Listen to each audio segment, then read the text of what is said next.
واش عمرك تخيلتي إنسان ما قتلش بيديه ولكن الناس ماتت بسبابه؟ واحد الإنسان اللي يقدر يدخل عقول الناس ويخليهم يقتلوا باسم الإيمان، اسم الحب واسم الحرية. تخيل معايا راجل صغير القامة، شعره مشهكك، عينيه فيهم نظرة ما كتفهمش، مرة كيبان حنين ومرة كيبان مجنون، ولكن في الحقيقة هو شيطان متخفي في جسم إنسان. هذا الراجل ماشي أي واحد، هذا هو اللي سميته كتخوف أمريكا كلها، هذا هو اللي ولا رمز ديال الشر، الغموض وغسيل العقول. اليوم غادي نحكيو على القصة ديال واحد الراجل اللي يقدر يقلب العالم بجريمة ما دارهاش بيديه، ولكن بكلامه وبالعقل ديالو اللي كان أظلم من الليل. قصة فيها رعب، الجنون، الدين، الموسيقى والدم. قصة ماشي بحال أي قصة سمعتوها قبل، قصة تشارلز مانسون.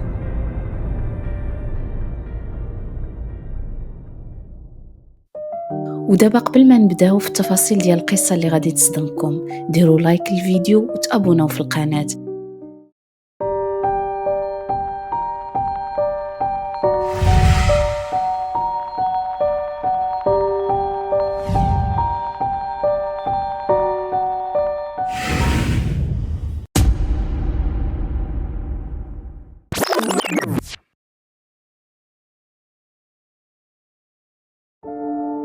تشارلز مانسون تزاد في 12 نوفمبر 1934 في ولاية أوهايو الأمريكية.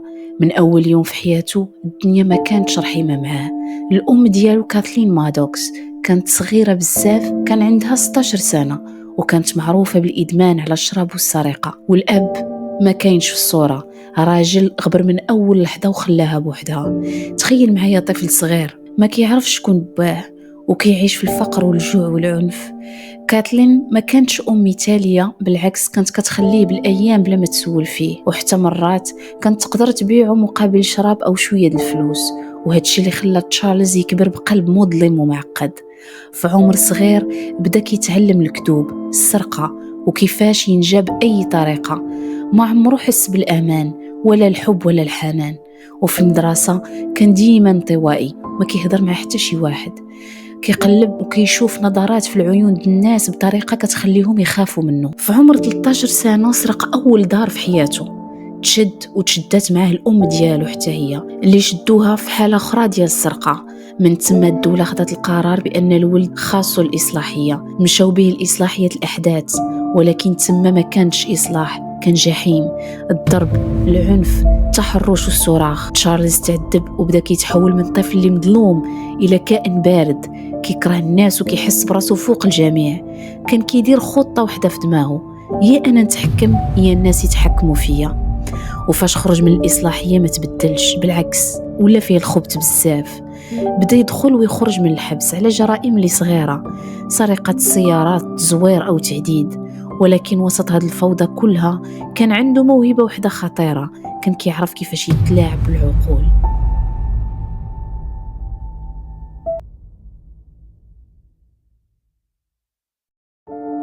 في الحبس تعلم الموسيقى والغناء وبدا كيعزف الجيتار، وكان كيشوف راسو في المستقبل نجم كبير. ووسط الأحلام كلها بدا كيقنع الناس اللي كيتلقى بيهم بأنه عنده رسالة سماوية، وهذه كانت البداية الحقيقية لنهاية مأساوية. تخيل معايا راجل خارج من الحبس في القرن الستينات وسط أمريكا ديال الهيبيز، الموسيقى، المخدرات والحرية، كيقول للناس بأنه هو المخلص، وكيجمع عليه شباب ضايعين كيقلبوا على معنى الحياة. من هنا غادي تبدا القصة ديال The Manson Family، طائفة اللي غريبة كيشوفوا فيها الناس مانسون كأنه نبي أو لا حتى إله. في أواخر الستينات كانت أمريكا كتعيش واحد المرحلة اللي غريبة بزاف، جيل كامل خارج من الحرب كيقلب على الحرية، الموسيقى والحب والمخدرات كانت جزء من الحياة اليومية عند بزاف ديال الشباب. في وسط هذا الجو ديال بيس اند لوف خرج تشارلز مانسون من الحبس سنة 1967 وعنده حلم غريب في دماغه. ما بغى يرجع لا يخدم لا يعيش حياة عادية، بغى يكون قائد، نبي، رمز. وكان كيعرف مزيان كيفاش يتكلم مع الناس، كلامه كان ناعم بصوت هادئ كيعطي الإحساس بالطمئنان، ولكن وراه عقل خطير كيتلاعب بالمشاعر بحال الساحر. في واحد النهار في سان فرانسيسكو تعرف على بنت صغيرة سميتها ماري برونر، خدامة في مكتبة طيبة ولكن ضايعة في الحياة.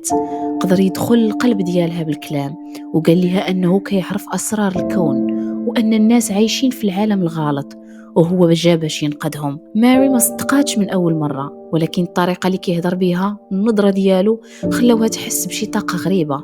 ومن داك النهار خلات الخدمة ولات تتابعه فين ما مشى. شوية بشوية بداو يلتحقوا به بنات أخرين، منهم سوزان آتكينز، ليندا كاسابيان، باتريشيا كرينوينكو.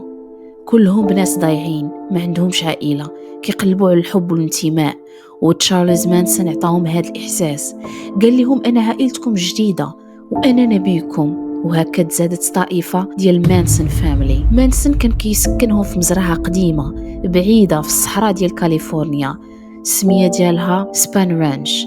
كانت مزرعة قديمة كيتصوروا فيها الأفلام ديال الويسترن، وصاحبها كان راجل كبير في العمر. ومانسون استغل الضعف ديالو باش ياخذ المزرعة فابور. الناس اللي كانوا عايشين معاه ما كيعرفوش الوقت، ما كيسمعوش الأخبار، عايشين بحال عايشين في عالم آخر. كل شيء كيدور حول تشارلز مانسون، هو كيهضر وهما كيسمعوا، هو كيأمر وهما كينفذوا. كان كيستعمل المخدرات، الموسيقى والكلام الغامض باش يتحكم فيهم. كيقول لهم مثلا أنا المسيح اللي رجعت، وأن النهاية قربات، وأن البيض والسود غادي يدخلوا في حرب عالمية، وهو غادي يكون المخلص اللي غادي ينقذ الناس من الخراب. كيقول لهم أنا ماشي إنسان، أنا انعكاس ديال الله في هذه الأرض. وكيقنعهم بأن أي واحد يشك فيه هو العدو ديالو. وهكذا بدأ يغسل الدماغ ديالهم شوية بشوية حتى ولا عندهم بحال النبي.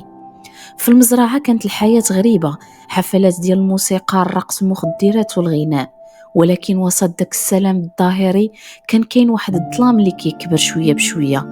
مانسون بدا كيهوس بفكرة الحرب اللي جاية وسماها هيلتر سكيلتر، واسمها جا من أغنية ديال فرقة البيتلز اللي كان كيعشقهم بزاف. ولكن في دماغه هيلتر سكيلتر ما كانتش مجرد أغنية، كانت نبوءة. قال لهم أن الأغنية كتتكلم على حرب قريبة بين السود والبيض، وأنهم خاصهم يستعدوا باش يعيشوا مع هذه النهاية. وفي وسط هذا الجنون بدا منه يصدر أوامر غريبة للأتباع ديالو. قال لهم خاصكم تجربوا القتل باش تعلموا كيفاش توليوا فوق الخوف، وهنا غادي تبدا الكارثة.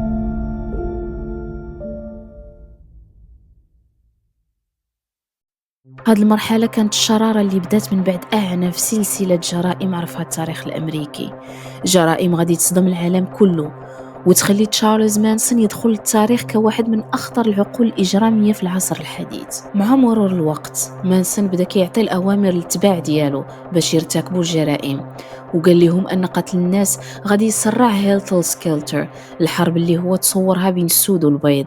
في صيف 1969 أصابت الطائفة الرعب في الناس، خططت لوحدة من أبشع الجرائم في التاريخ الأمريكي. واحد الليلة في 8 أغسطس 1969 مشاو المزرعة في الليل. المزرعة كانت ديال شارون تيت، ممثلة مشهورة وكتسنى المولود ديالها الجديد. تشارلز تاكس، سوزان آتكينز، باتريشيا كرينوينكو، ليندا كاسابيان، كلهم مستمرين بالكلام ديال مانسون. وصلوا للدار بلا أي رحمة وداروا اللي كانوا مأمورين به. قتلوا شارون تيت و4 من الأصدقاء ديالها اللي كانوا معاها، خلاو الدم في كل مكان، وكتبوا كلمات غريبة على الحيطان باش يربكوا الشرطة بحال بيج، رمز ديال الثورة ديال مانسون. العالم كله تصدم، ممثلة مشهورة حاملة مقتولة بطريقة وحشية وما كانوش عارفين شكون دارها. ولكن الجرائم ما وقفاتش هنا، مانسون والأتباع ديالو كملوا في جرائم أخرى، قتلوا عائلة لابيانكا بعد نهار واحد. وحتى لهنا الطريقة كانت وحشية ودم بارد. الشرطة كانت مرتبكة، كيفاش واحد الراجل ما عندوش سلاح ولكن الناس كتموت؟ كيفاش الشباب اللي تابعين مانسون كانوا مستعدين يقتلوا بلا ما يشكوا؟ هنا غادي تظهر عبقرية التشدد النفسي ديال مانسون. كان كيعرف كيفاش يزرع الخوف، الطاعة والإيمان عند الأتباع ديالو. بكلامه ونظراته وبالحب المزيف اللي عطاهم حتى ولا عندهم إحساس أنهم يديروا أي حاجة باش يرضيوه.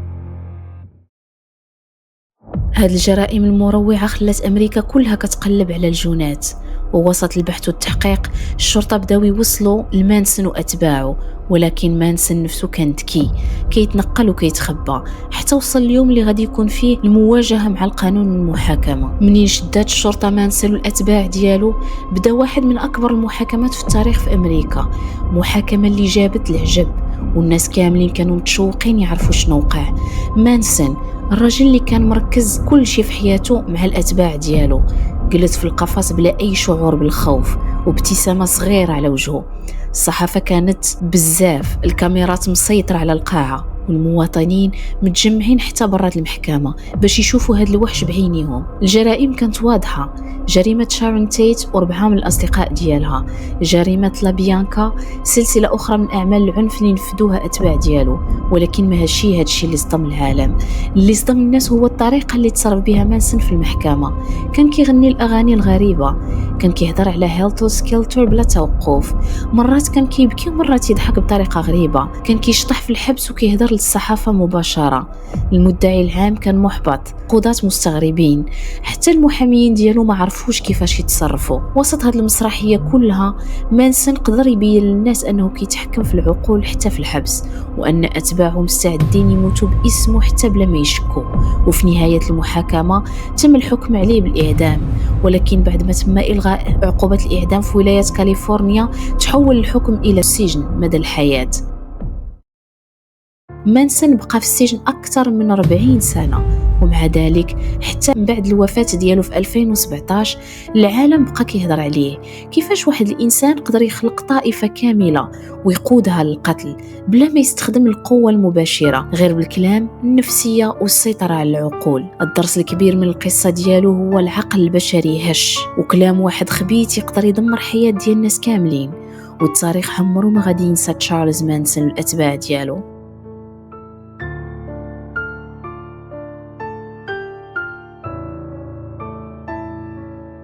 من بعد ما بقاش في هذا العالم تشارلز مانسون، حيث مات في السجن سنة 2017، ولكن القصة ديالو بقات حية.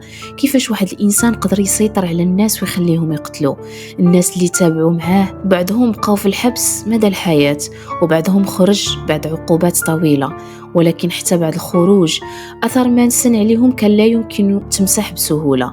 كان كيتكلم عن الحب، الحرية والسلام، ولكن في الحقيقة الحب اللي عطاهم كان وسيلة للسيطرة، والسلام اللي كيهضر عليه كان كذبة باش تخليهم يتبعوه ويقتلوا بالأوامر ديالو. اللي صدم الناس هو أن مانسون ما كانش مجرد قاتل أو زعيم طائفة، كان رمز للعقل البشري اللي ممكن يتحول إلى وحش، وبأن أي شخص حتى لو كان ضعيف أو ضايع يقدر يتحكم في حياة الناس واحد آخرين بالعقل، بالكلام، بالإقناع فقط. هذا الشيء اللي خلى الناس كاملين يهضروا عليه حتى بعد الوفاة. وحتى اليوم الأفلام والمسلسلات مستوحاة من القصة ديالو، بحال وثائقيات كاينين في نتفليكس، أفلام على القتلة المتسلسلين والطوائف. القصة ديالو كتعلمنا درس كبير، ماشي كل شر كيبان واضح، احيانا الشر كيجي على شكل حب، على شكل كلمات، على شكل وعد بالحياة الافضل. وهذا الشيء اللي خلى مانسون اخطر من اي قاتل عادي. كنتمنى تكونوا استمتعتوا بالقصة وعرفتوا معلومات على واحد من اخطر العقول اللي عرفها التاريخ الامريكي.